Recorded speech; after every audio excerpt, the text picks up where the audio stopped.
ദിലീപേട്ടന്റെ Faf ഇനി പൊളിക്കും. പണത്തിന് മീതെ പരുന്നും പറക്കൂല എന്ന് പറയുന്നത് എത്ര വലിയ ശരിയാണ്. കോടതിക്ക് തെളിവുകൾ വേണം. തെളിവില്ലാതെ കോടതി ആരെയും ശിക്ഷിക്കില്ല. ഇവിടെ കള്ള കുടിച്ച് റോഡിൽ കൂടെ പോകുന്നവനെ കൊണ്ടുപോയി ശിക്ഷിക്കുന്ന കാലമാണ്. അങ്ങനെയുള്ള ഒരു കാലഘട്ടത്തില് സെലിബ്രിറ്റിയും കേരളം അറിയപ്പെടുന്ന ഒരു സ്ത്രീയുമായ നടി, അവര് ഈ കേരളത്തിലെ ഏറ്റവും വലിയ കേസായിരുന്നു സാധനയുടെ കേസ്. അത് ചെയ്യിച്ച, ഞാൻ അങ്ങനെ തന്നെ പറയും, അത് ചെയ്യിച്ച ആള് ഇന്ന് നിരപരാധിയായി കോടതി വെറുതെ വിട്ടു. കോടതിക്ക് വേണ്ടത് തെളിവാണ്. ആ തെളിവ് കൊടുക്കേണ്ടത് ഞാനും നിങ്ങളുമല്ല, അധികാരികളാണ്. ആരാണ് അധികാരികൾ?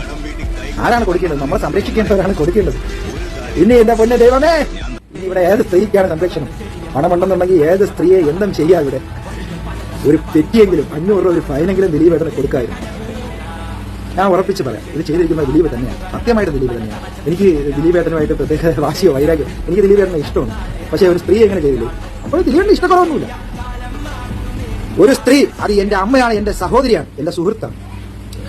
അവളെ ഏത് രീതിയിലായിരുന്നാലും ടോർച്ചർ ചെയ്ത വ്യക്തികളെ നമ്മൾ വെറുക്കുക തന്നെ ചെയ്യണം. കോടതിക്ക് വേണ്ട തെളിവ് കിട്ടിയില്ല.